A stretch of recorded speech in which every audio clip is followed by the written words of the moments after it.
अशी टम्म फुगलेली पुरणपोळी आणि एवढी लुसलुशीत तुमची होत नाही का? तर आज मी संपूर्ण टिप्ससहित सांगणार आहे. 100 मिलियन्स व्ह्यू झाल्यानंतर सर्वांची एकच इच्छा होती की पूर्ण रेसिपी शेअर कर. इथे मी अर्धा किलो चणा डाळ आधीच भिजवून घेतली होती. आता एका कुकरमध्ये डाळ भिजेल इतकंच आपल्याला पाणी घ्यायचं आहे. त्याच्यानंतर मीठ आणि थोडीशी हळद. मीठसुद्धा आपल्याला थोडंसंच टाकायचं आहे बरं का. झाकण द्या आणि लो फ्लेमवर आपल्याला 2 शिट्टी काढून घ्यायची आहे. तोपर्यंत इथे मी अर्धा किलो मैदा घेतला आहे आणि त्याच्यामध्ये थोडीशी हळद.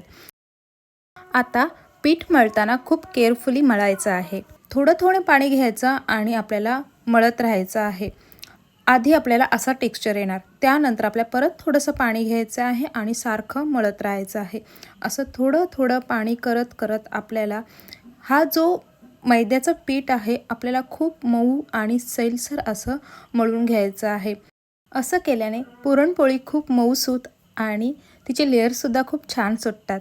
तर अशा प्रकारे आपल्याला हे पीठ मळून घ्यायचं आहे. एका भांड्यामध्ये घ्या आणि आता ह्याला थोडंसं तेल लावून ग्रीस करून घ्या. त्यानंतर एखादा तुमच्या इथे जो चांगला कॉटनचा कपडा असेल किंवा असा नॅपकिन असेल तर त्याला पाण्याने भिजवा आणि ह्याला कव्हर करून घ्या.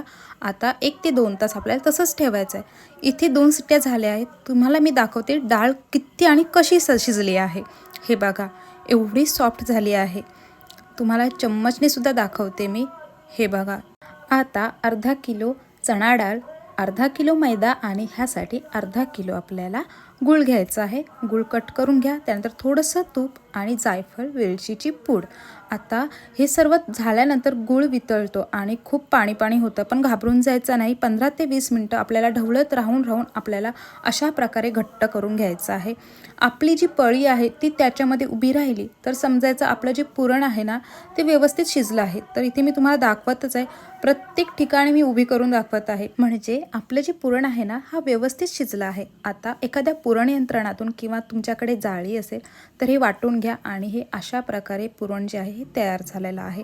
ह्याचं आपल्याला एक लाडू तयार करून घ्यायचा आहे, म्हणजे जे आपण पुरण भरू ना तेव्हा आपल्याला खूप इझी होऊन जातं. तर अशा प्रकारे ह्याचा एक लाडू आपण तयार करून घेणार आहोत. आता इथे मी तुम्हाला 2 तासांनी मैदा दाखवत आहे. तर आपल्याला अशा प्रकारे मैदा घ्यायचा आहे.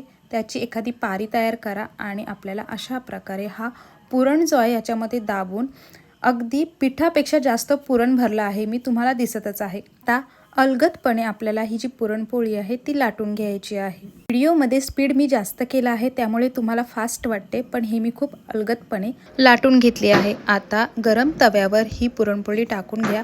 असे फुगे आले ना 1 ते 2 मिनिटात येतात. परत एकदा बाजू पलटून घ्या आणि ज्याप्रमाणे आपण चपाती भाजतो त्याप्रमाणेच आपल्याला पुरणपोळीसुद्धा भाजायची आहे. आणि तयार आहे तुमची टम्म फुगलेली पुरणपोळी.